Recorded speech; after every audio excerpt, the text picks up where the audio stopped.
இறை இயேசுவில் எனக் அன்பார்ந்தவர்களே, நம் ஜீவனுள்ள தேவனின் உயிருள்ள வார்த்தைகளை தினமும் கேட்பதன் மூலம் உங்களுக்கு நன்மையும் ஆசியும் உண்டாவதாக. இன்றைக்கு நம் உள்ளத்தில் ஆண்டவர் பேச விரும்புகிற திருவசனம் மத்தேயு எழுதிய தூய நற்செய்தியிலிருந்து வாசகம். 10ஆம் அதிகாரம் 16ஆம் திருவசனம்.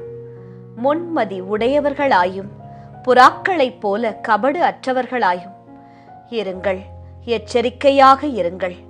இறை இயேசுவில் எனதருமை நண்பர்களே, உங்கள் அனைவருக்கும் நம் இயேசுவின் அன்பை உரித்தாக்குகின்றேன்.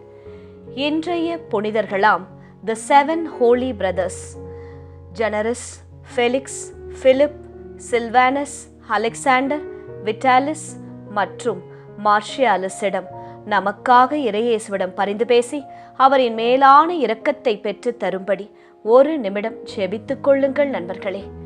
இன்று ஜூலை மாதம் 10ஆம் தேதி வெள்ளிக்கிழமை. இன்றைய நாளில் தங்கள் பிறந்த நாள் மற்றும் திருமண நாளை கொண்டாடும் அனைவரையும் இறையேசுவின் அன்பும் ஆசிர்வாதங்களும் நிறைவாய் சேரட்டும். தங்களுக்கு நெருக்கமானவர்களின் பிரிவால் வாடும் நபர்களையும் இறையேசுவின் வியாகுல அன்னையின் ஆறுதல் போர்வையாய் மூட வேண்டுமாய் மனமாற ஜெபிக்கின்றேன். நண்பர்களே, எப்படி இருக்கின்றீர்கள்?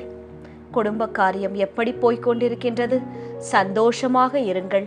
ஜெபிக்க ஜெபமாலைகளை செய்ய மறக்காதீர்கள்.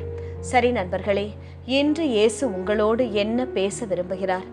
உங்கள் மனதை நீங்கள்தான் ஆட்டுவிக்க வேண்டுமாம்.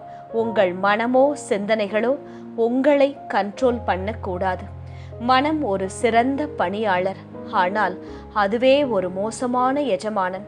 அதை கட்டுப்படுத்தாமல் நீங்கள் விட்டுவிட்டால் அது பயம், கவலை, கோபம் மற்றும் எதிர்மறை எண்ணங்களால் நம்மை வழிநடத்த தொடங்கிவிடும். வலிமையானவர்கள் உணர்ச்சிகள் இல்லாதவர்கள் அல்ல, ஆனால் தங்கள் உணர்ச்சிகளை கட்டுப்படுத்த தெரிந்தவர்கள். நம் உணர்ச்சிகளை கட்டுப்படுத்த நமக்கு மிகவும் உதவுவது எது தெரியுமா? ஜெபம்தான். இயேசுவோடு நீங்கள் இணைந்து இருந்தால் எந்த தவறான காரியத்திலும் ஈடுபட மாட்டீர்கள்.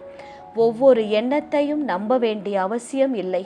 இயேசுவுடைய சத்தியத்துடன் வார்த்தையுடன் ஒத்துப்போகும் எண்ணங்களையே உங்கள் மனதில் நீங்கள் நிலைத்து நிறுத்துங்கள். இந்த உலகத்திற்கு ஒத்த வேஷம் தெரியாமல் உங்கள் மனம் புதிதாக்கப்படுவதினாலே மறுரூபமாகிறீர்கள் என்று ரோமர் 12ஆம் அதிகாரம் 2ஆம் வசனம் சொல்லுகிறது. இதை நாம் மனதில் கொள்ள வேண்டும். இன்று உங்கள் மனம் உங்களை இழுத்து செல்ல அனுமதிக்காதீர்கள். கட்டுப்பாடோடு இடுங்கள்.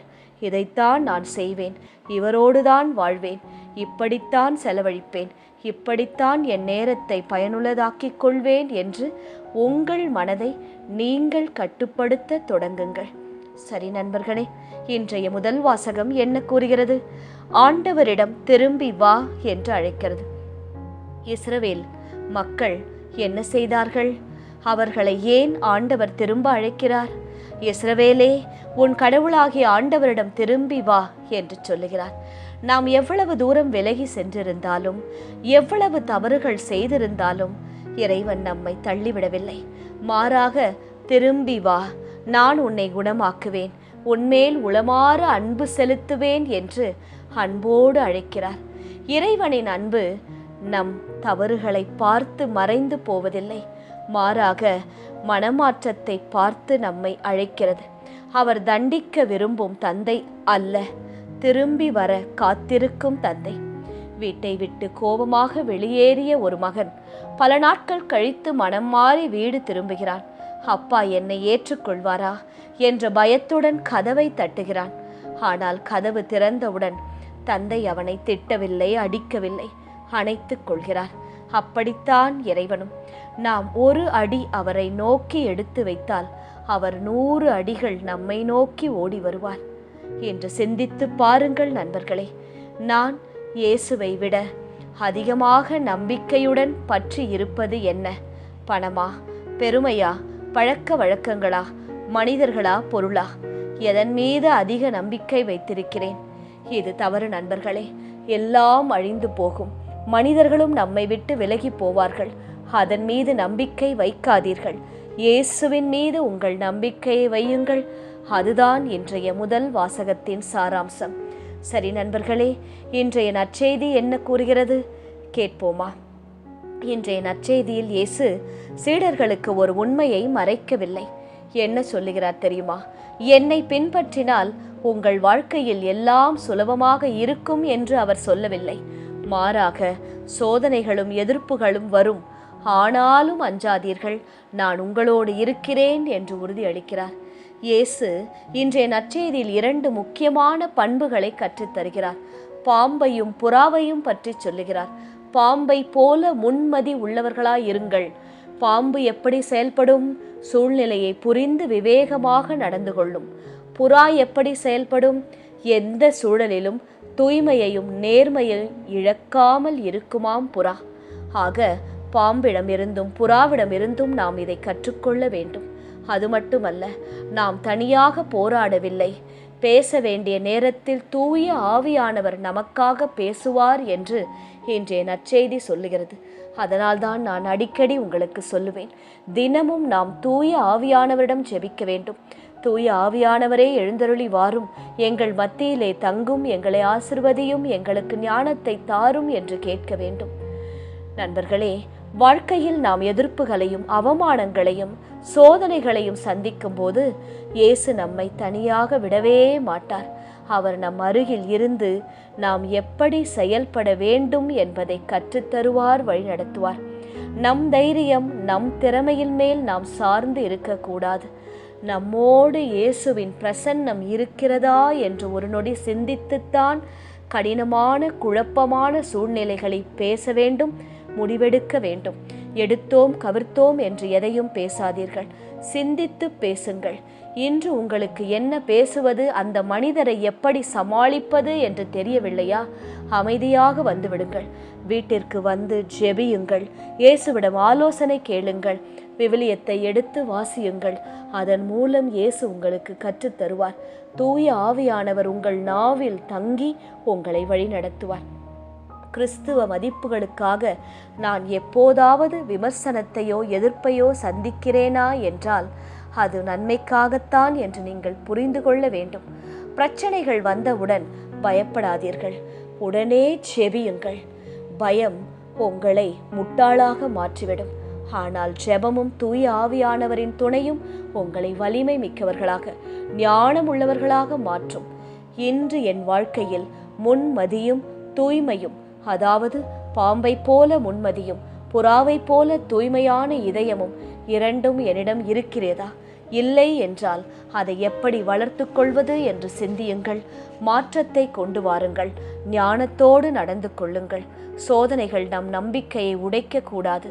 மாறாக ஜெபத்தில் நம்மை உறுதிப்படுத்த வேண்டும். இன்னும் அதிகமாக நாம் இயேசுவை தேட வேண்டும். அதுதான் உங்கள் வெற்றியின் ரகசியம் நண்பர்களே. சரி நண்பர்களே, இன்றைய திருப்பாடல் வழி ஜெபிக்கலாமா? ஆண்டவரே, என் வாய் உமக்கு புகழ் சாற்றட்டும். கடவுளே இயேசுவே, உமது பேரன்பிற்கேற்ப எனக்கு இரங்கும். உமது அளவற்ற இரக்கத்திற்கேற்ப என் குற்றங்களை மன்னித்தருளும். என் தீவினை முற்றிலும் நீங்கும்படி என்னை கழுவியருளும். என் பாவம் அற்று போகும்படி என்னை தூய்மைப்படுத்தும். இதோ நீர் விரும்புவது உள்ளத்தின் உண்மையையே. மெய் ஞானத்தால் என் மனதை நிரப்பும்.